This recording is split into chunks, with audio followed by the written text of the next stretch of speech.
네, 전국에 계신 5천만 국민 여러분, 그리고 해외 동포 여러분 반갑습니다. 저는 대선 상황 실장 김 실장입니다.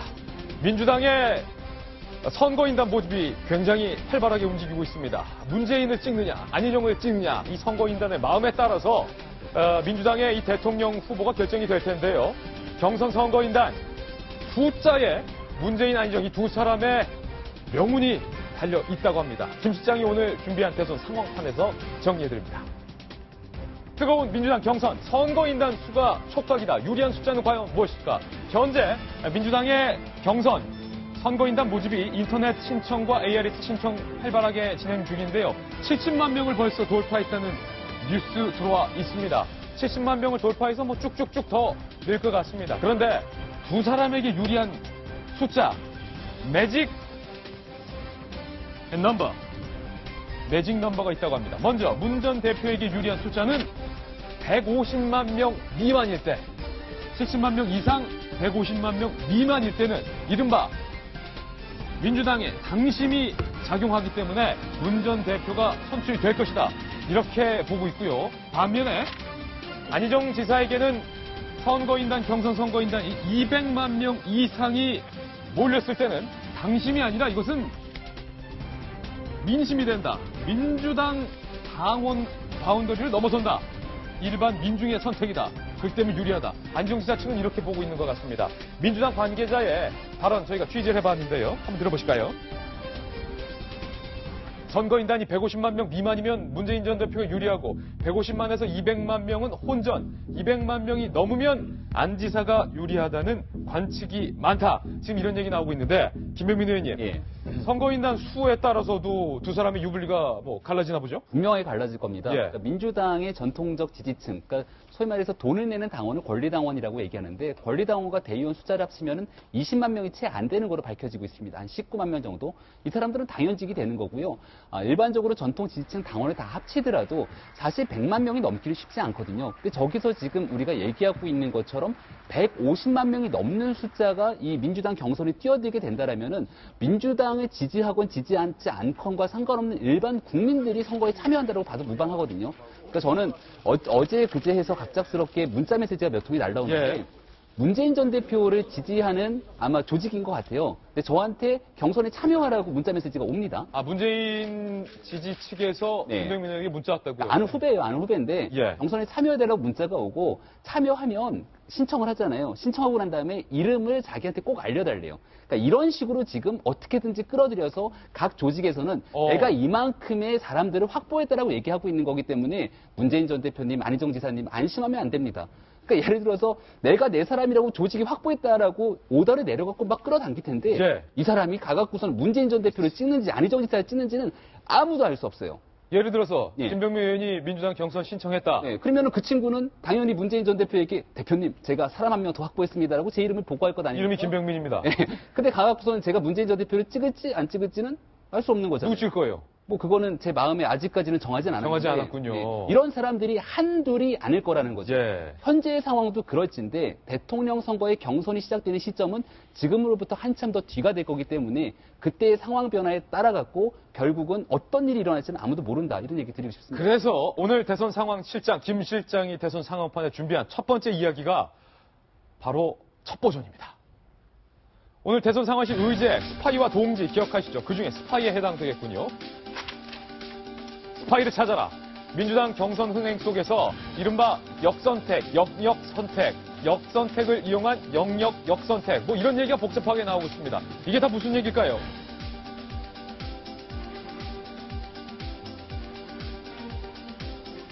박근혜 대통령을 사랑하는 모임, 줄여서 박사모에 최근에 위장 가입한 문재인 전 대표의 한 지지자가 이렇게 말을 했습니다. 이분도 대단한 분이라고 봐요, 저는. 박사모에까지 위장 가입했다. 그것도 역선택 아닌가요? 어쨌든 안희정을 찍어서 문재인을 떨어뜨리려는 역선택이 매우 심각한 상황이다. 내가 박사모 가봤는데 이렇더라. 이렇게 말한 거예요. 그런데 또 박사모에 위장 가입한 최근에 한 이재명 시장의 지지자, 이분도 대단한 분이에요, 최소. 안희정이 더 경쟁력이 있어서 차라리 이재명 합시다. 라는 글을 봤다.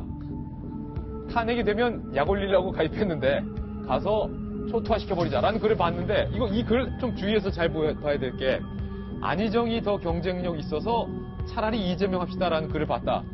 이거는 이재명 지지자 입장에서는 좋은 거 아닌가요? 어쨌든 이런 상황이 지금 문재인 지지자, 이재명 지지자들 사이에서 나오고 있다는 거예요. 문재인 전 대표의 팬클럽 힘 문팬의 한 회원입니다. 아예 국민경선 대상 지역에서 대구 경북을 빼거나 일베 박사모 회원 명단을 경찰 협조로 받아내서 이분 큰 그림 짜고 있습니다. 빅피처. 그 사람들을 제외하고 경선할 것을 강력 추천한다. 뭐 이런 얘기가 나오고 있다는 겁니다. 이 칼럼 서로 지금 뭐 스파이를 찾아라.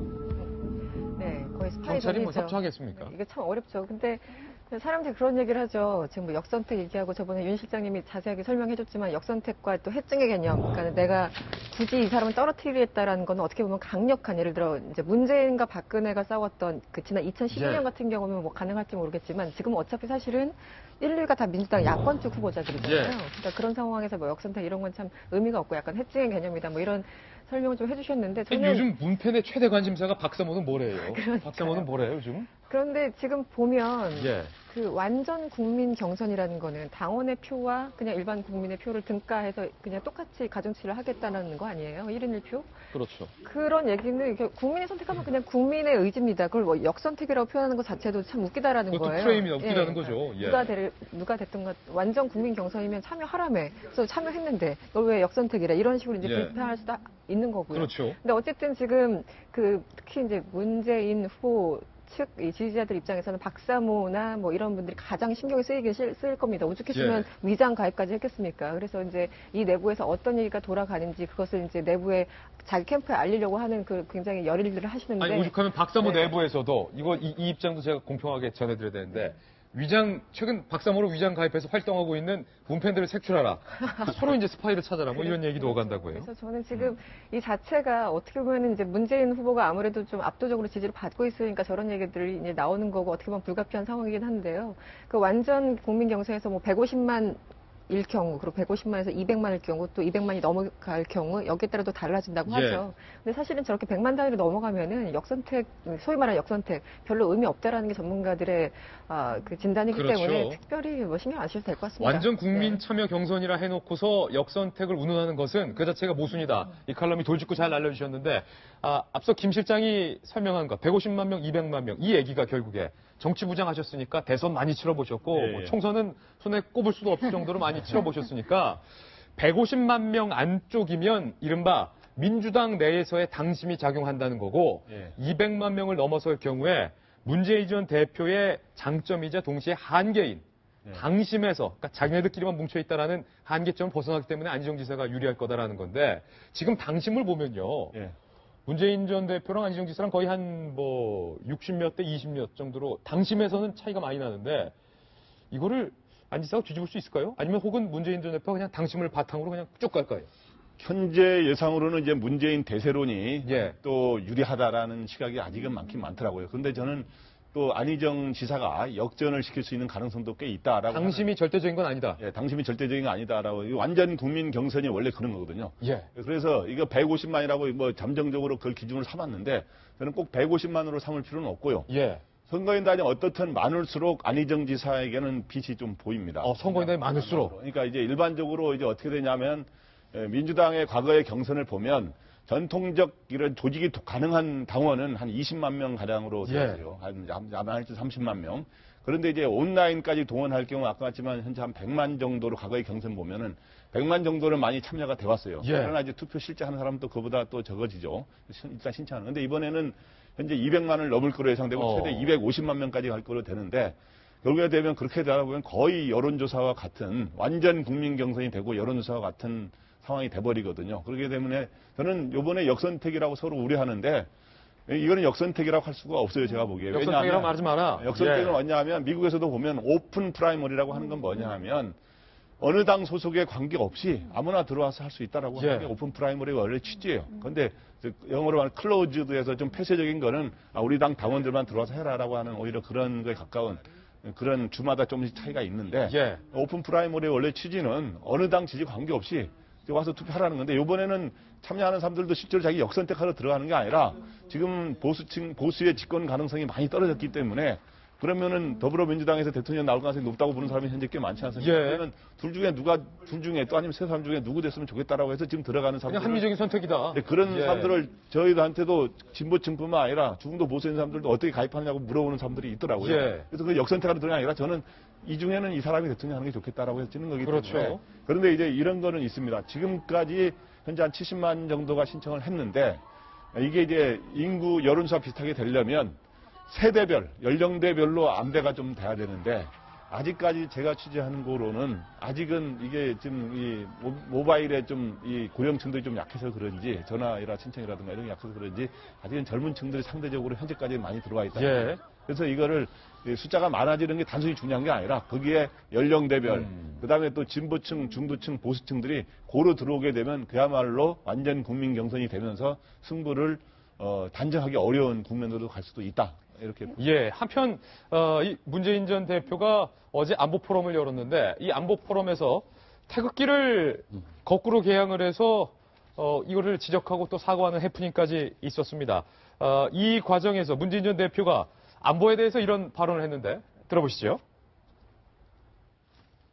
김정남 피살은 북한이 저지른 정말 표준적인 범죄 행위입니다. 21세기 문명사회에서 있을 수 없는 야만적인 테러 범죄입니다.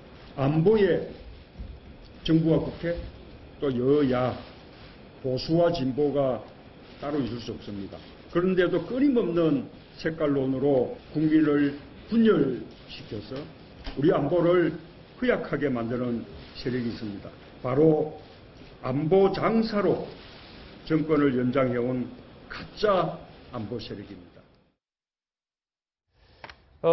내가 진짜 안보다, 가짜 안보가 있다라고 하지만 정세현 전 장관, 문재인 캠프의 이 주요 저기 공동위원장이었는데 태극기 해프닝도 뭐 단순한 실수에 예. 거꾸로 걸렸다는 거 단순한 실수인데 이제 자유한국당에서 지적을 해서 이제 사과를 했습니다만 이것이 이제 문재인 후보의 가장 큰 취약점인 안보에 대한 불안감이 여전히 해소되지 않다는 것이거든요. 어저께 안보 포럼에서도 별 100개?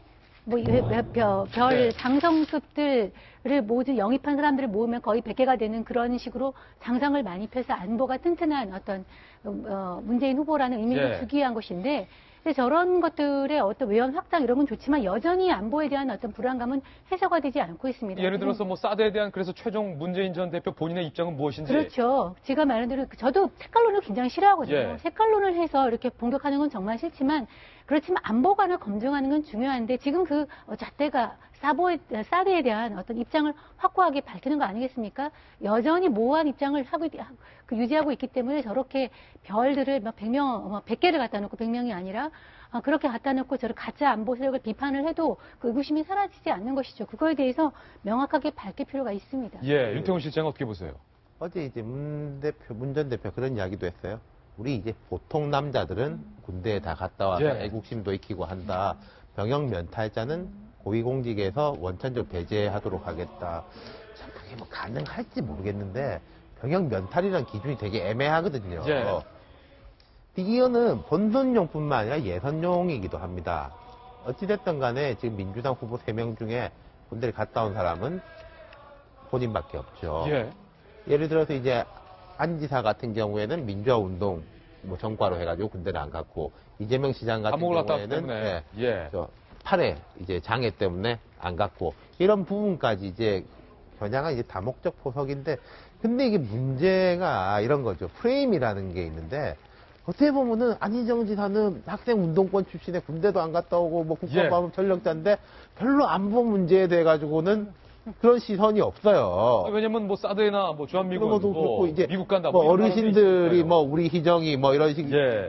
이재명 시장 같은 경우에도 사회 경제적으로 되게 급진적인데 안보 부분에 있어서는 뭐 이제 성남에서 예. 뭐 재향군인의 뭐 자유초민연맹 이런 예. 데하고도 잘 그래요? 지내는 뭐 이런 식이지 예. 않습니까? 그러니까 이제 문 대표가 이 프레임을 깨기 위해서 계속 노력을 하는 건데 그러니까 저도 모르겠습니다. 뭐가 딱 한 가지가 있을지 예. 모르겠는데 그냥 이게 사람 모으고 이런 거는 쉽지 그걸로는 조금 부족할 것 같아요. 물론 예. 문 대표 입장에서는 안 되더라도 실점을 최소화한다는 관점에서 본다면은 이런 노력을 계속 해나가야 되겠죠. 예. 이게 진짜 중요한 게요. 예, 어저께 김경민 의사에서 애국가를 1절부터 4절까지 다 부르셨다고 합니다. 태극기를 뭐 제대로 달고 잘못 달고 애국가를 알고 모르고가 안보를 결정하는 기준은 아니라고 저는 생각하거든요.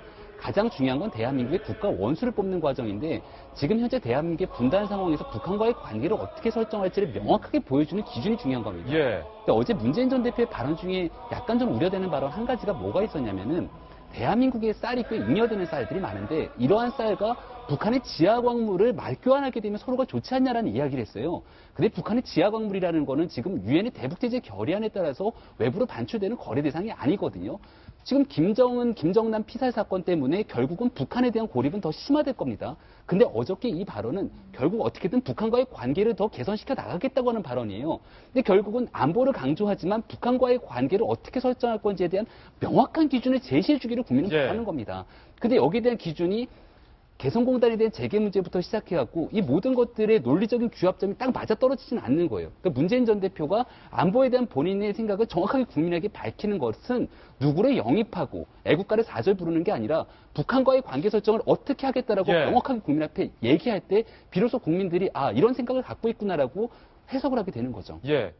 뭐 사드 배치라든지 주한미군 철수 문제라든지 아니면 집권 후에 어느 나라를 먼저 갈 것인지 등등의 문제에 대한 답변을 하는 것이 사실 그렇게 어려운 일은 아닌데 명확한 답변을 조속히 밝혀줬으면 국민들의 알 거리를 위해서 부탁을 드립니다.